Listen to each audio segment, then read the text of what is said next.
اللهم صل على محمد وعلى آل محمد كما صليت على إبراهيم وعلى آل إبراهيم إنك حميد مجيد. اللهم بارك على محمد وعلى آل محمد كما باركت على إبراهيم وعلى آل إبراهيم إنك حميد مجيد. السلام علیکم دوستو، امید ہے کہ آپ سب لوگ خیریت سے ہوں گے. تو آج جس موضوع پہ میں بات کرنا چاہوں گا وہ ہے اللہ سے مدد حاصل کرنا. تو اس بارے میں واضح رہے کہ ایک مومن کا اس بات پر ایمان ہونا چاہیے کہ ہمارا اصل مددگار صرف اللہ ہی ہے. چنانچہ اللہ سے مدد حاصل کرنے کے کئی طریقے ہیں، جن میں سے آج ہم جن طریقوں سے بات کریں گے وہ 3 ہیں.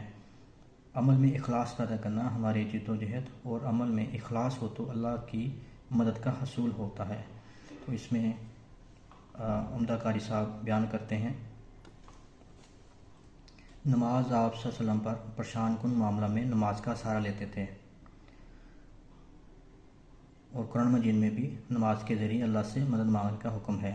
جیسے قرآن مجید میں فرمایا گیا وَاسْتَعِینُوا بِالصَّبْرِ وَالصَّلَاةِ وَإِنَّهُ لَكَبِیرَةٌ إِلَّا عَلَى الْخَاشِعِینَ. سورہ بقرہ کی آیت مبارکہ ہے. ترجمہ: اور مدد لو صبر اور نماز سے، اور بے شک وہ نماز دشوار ضرور ہے مگر جن کے قلوب دلوں میں خشوع ہے ان پر کچھ بھی دشوار نہیں. القرآن.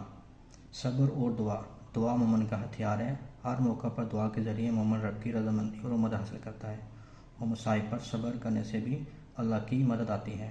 جو مومن صبر کے ساتھ اللہ کو پکارتا ہے تو اللہ تعالیٰ پر بلا سے نجات دیتا ہے اور مدد فرماتے ہیں. قرآن مجید میں ہے یا ایھا الذین آمنوا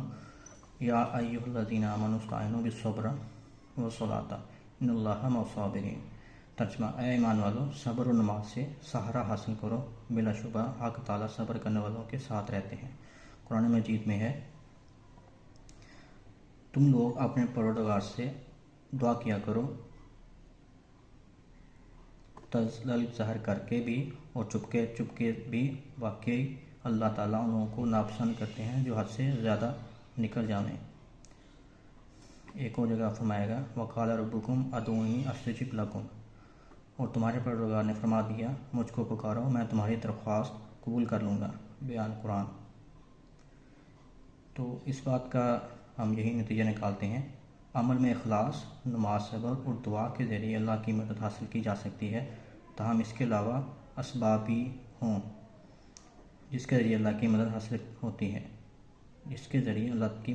ہوتی ہے. فقط واللہ علم.